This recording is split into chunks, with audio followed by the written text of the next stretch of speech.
Timber consumption is increased in time of war by the various national requirements: huts for soldiers, munitions, trench timbering, field telephone poles, and 101 other emergency uses.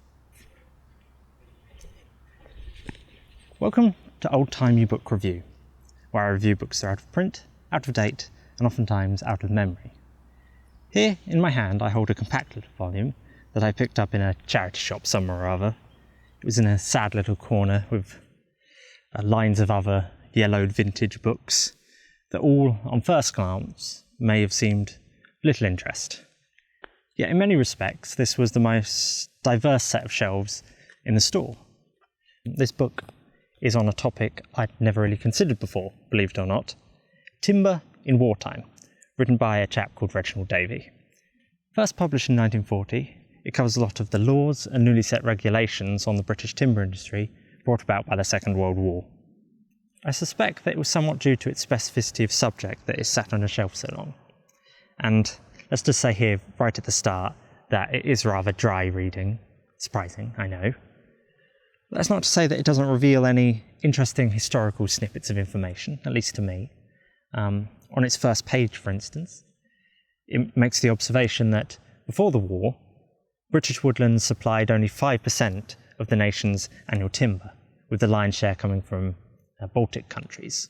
However, it being 1940, there are now notable difficulties in expecting convoys to meet the demands of this island nation at war. The vital need for a consistent and even increased supply of timber was of real concern at the time. And yet, it can be easy to overlook concerns like this when faced with the more dramatic elements of the history and the larger picture, not seeing the trees for the forest, if you will. That was terrible. What I have here is actually the 1941 second edition, which, you'll be glad to hear, updates the post office specifications when it comes to telegraph poles, and also expands its notes section on summer felling, all very exciting. As this video is ostensibly a review, and certainly not me rambling in amongst some pines, I will say that the book is quite well laid out, with plenty of information relevant to all things timber and wartime.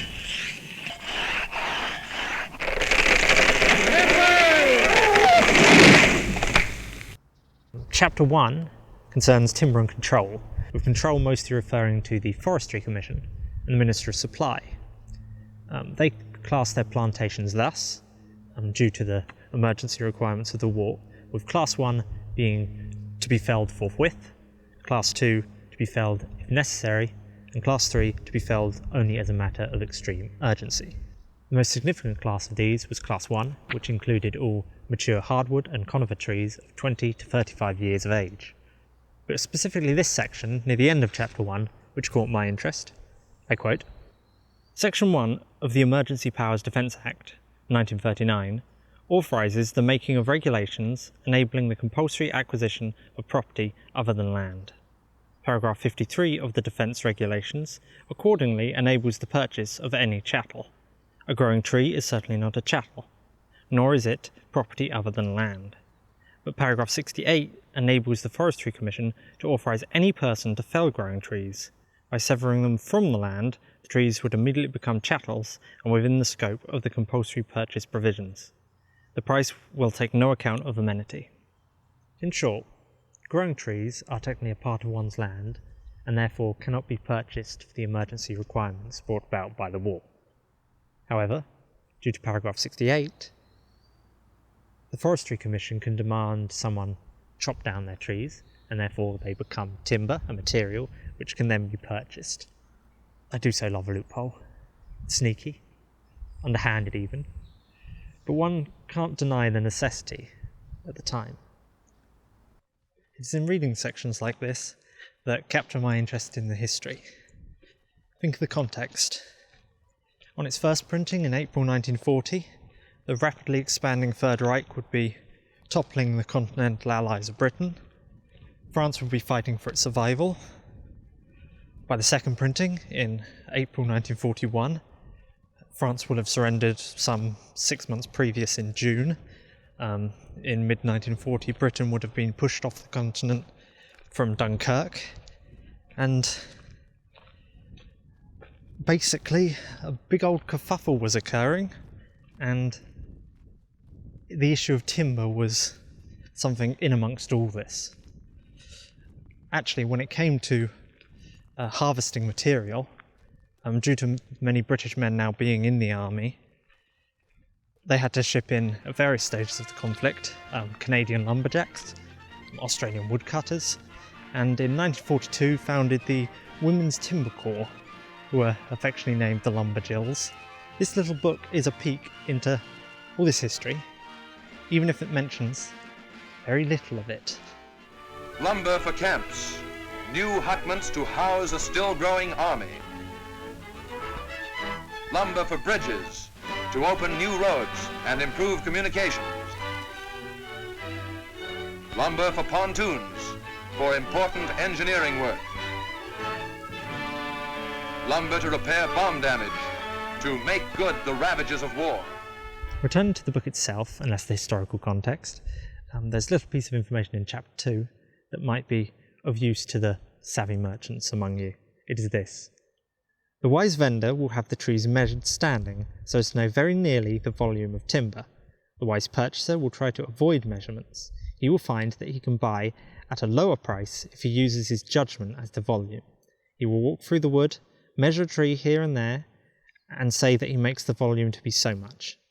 Long practice enables him to judge very nearly, but always below the measured volume. A little industry insight there. And it seems to me that, despite the war, life goes on and business is business.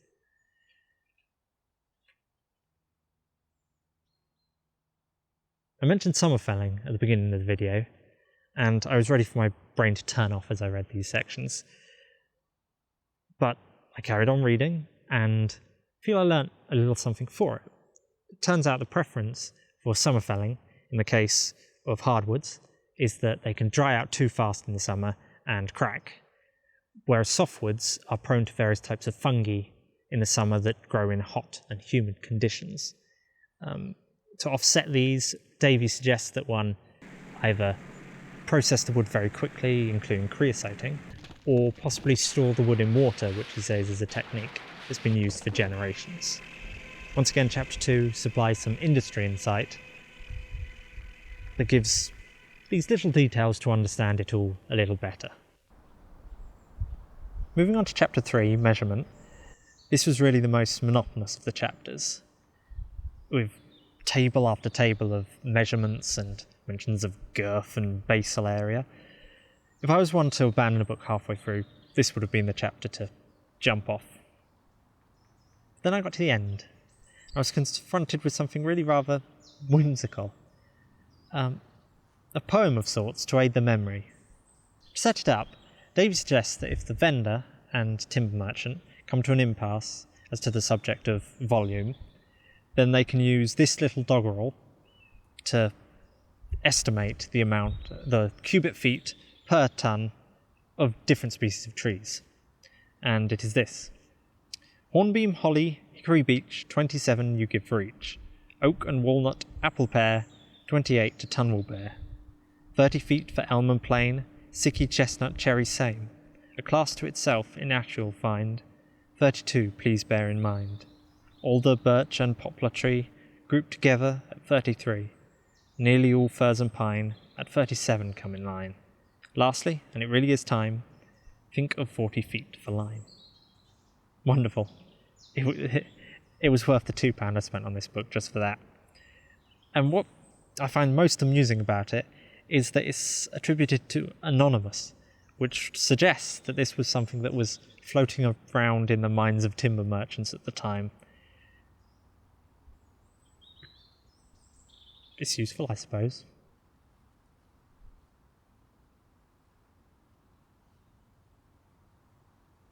The final 3 chapters, Chapter 4, Price and Costing, Chapter 5, Conditions of Sale, and Chapter 6, Restocking Failed Areas, all cover topics promised in the title.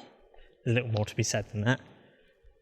When it comes to Timber in Wartime by Reginald Davey as a whole, it is fundamentally a book for people working in the British timber industry during the Second World War. I hardly expect anyone after watching this video to chase down a copy. I doubt many of them are still milling about. Nevertheless, it is an artefact of sorts that provides a small glimpse into the past.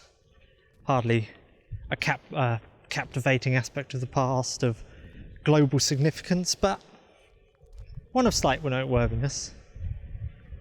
With this Old Timey Book review, I hope to have introduced you to this dry little volume as a way to communicate my fascination with the past and its often overlooked aspects. I hope you've enjoyed, or, at the very least, that you remember the cubic feet per tonne of hornbeam and beech. Thank you.